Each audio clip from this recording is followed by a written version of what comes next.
যখন সাবা আসলে আমরা শ্যুট করি কিংবা সাবার শুরু থেকে যখন আমি এখানে অ্যাজ এ টিম মেম্বার ছিলাম, সাবা যে আসলে এত দূর পর্যন্ত ট্রাভেল করবে বা এত দূরের অডিয়েন্সকে আসলে টাচ করতে পারবে এই এক্সপেকটেশনটা আসলে ছিল না। কারণ সাবা করার পরে আমি বুঝতে পেরেছি দ্যাট সিনেমার ক্ষেত্রে আসলে language doesn't matter, boundaries doesn't matter.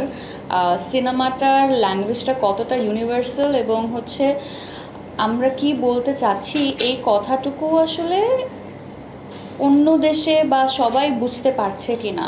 তো যখন আসলে আমি এই একটু করে ট্রাভেল করা শুরু করলাম আর দেখছি ভিন্ন দেশের মানুষরা, ওরা কিন্তু বাংলা তো বলে না, বুঝে না, ওরা সাবটাইটেল পড়েই আমাদের ইমোশনটুকু আসলে ধরে নিতে পারছে।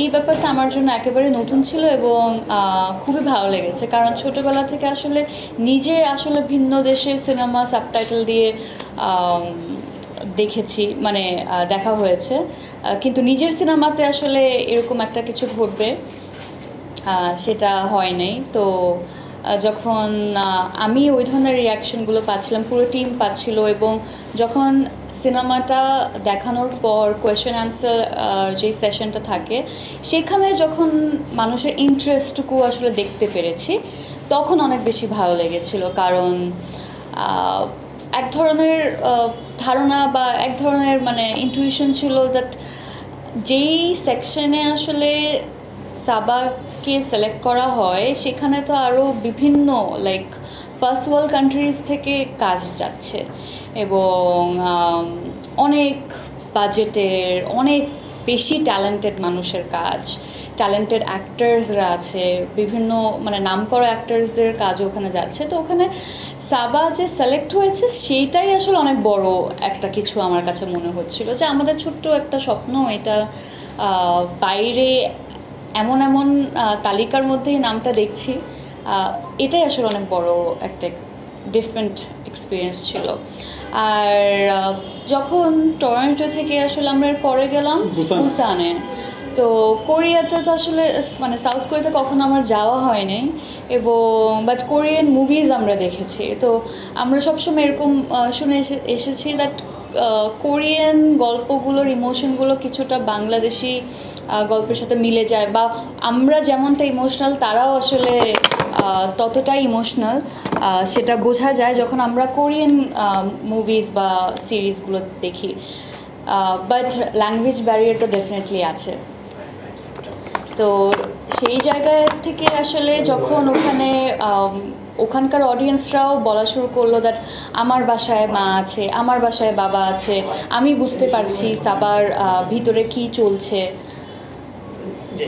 আমি বুঝতে পারছি সাবার ভিতরে কি চলছে, এই কানেক্টিভিটি, তখন আমার বারবার এটাই মনে হচ্ছিল দ্যাট মানে সিনেমা আসলে এতটা স্ট্রং একটা মিডিয়াম দ্যাট এটা পৃথিবীর মানে আমাদের থেকে অনেক দূরে দূরে দূরে চলে গেলেও ওই ইমোশনটুকু আসলে সবাই ফিল করতে পারে যদি আসলে ঠিকঠাক মতো বানানো যায়। অনেক কমপ্লেক্স একটা চরিত্র এবং এই চরিত্রের সাথে আমার কোনো মিল নাই, এবং আমি ওই গল্পগুলোই করতে চাই যেই গল্পের সাথে আসলে মেহজাবিনের ব্যক্তিগত জীবনের কোনো মিল থাকবে না। কারণ আমি চাই না যখন অডিয়েন্স এসে স্ক্রিনের দিকে তাকাবে বড় পর্দায় আবারও মেহজাবিনকেই দেখবে, কারণ আমাকে তো আপনারা সবাই চেনেন, অডিয়েন্স চেনে, এত বছর ধরে আমি আপনাদের সাথে আছি।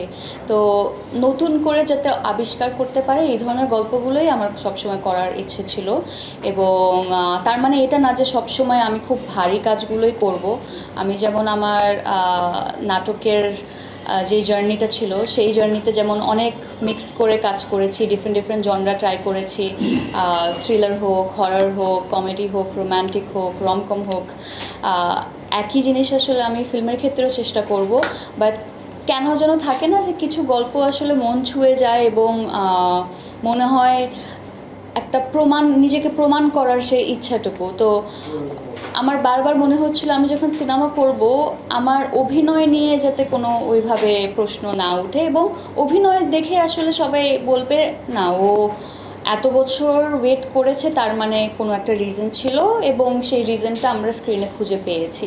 তো প্রিয় মালতী যখন বের হয়েছে তখন আমি চেষ্টা করেছি একেবারেই ভিন্ন কিছু করার, যার সাথে মেহজাবিনের কোনো আসলে কানেকশন নাই, এবং সেই চেষ্টা ছিল এবং সেরকমই একটা সিচুয়েশন ক্রিয়েট করা হয়েছিল ওই সিনেমাতে, এবং আমি সেই জন্য ওইটার সাথে জড়িত ছিলাম। সাবার ক্ষেত্রেও তাই, আমার কাছে মনে হয়েছে সাবা আর মেহজাবিন একেবারে অপোজিট দুটা পার্সন, এবং সাবার মধ্যে এক ধরনের কমপ্লেক্সিটি আছে। আমি আসলে খুবই সিম্পল একটা মানুষ, কিন্তু সাবা বেশ কমপ্লেক্স, এবং সাবার থিঙ্কিং, ড্রিমস সব কিছুই ডিফারেন্ট। তো এই কমপ্লেক্সিটিটা অ্যাজ অ্যান অ্যাক্টর আমার এক্সপ্লোর করার খুব ইচ্ছে ছিল, আর আমার কাছে এই ধরনের চরিত্রগুলো খুবই ইন্টারেস্টিং মনে হয়, যেখানে আসলে নায়িকা সুলভ ভাব নেই, কিন্তু একটা রিয়েল পারসন যার ভালো দিক থাকবে, খারাপ দিক থাকবে, এবং কিছু কিছু সময় আসলে ওই চরিত্রের প্রতি আপনার অনেক ফিল হবে আর কিছু সময় অনেক রাগ উঠবে। তো এই ধরনের ফিলিংগুলো আমি অডিয়েন্সকে দিতে চেয়েছিলাম বলেই আসলে এই ধরনের চরিত্র দিয়ে সিনেমা করা আমার।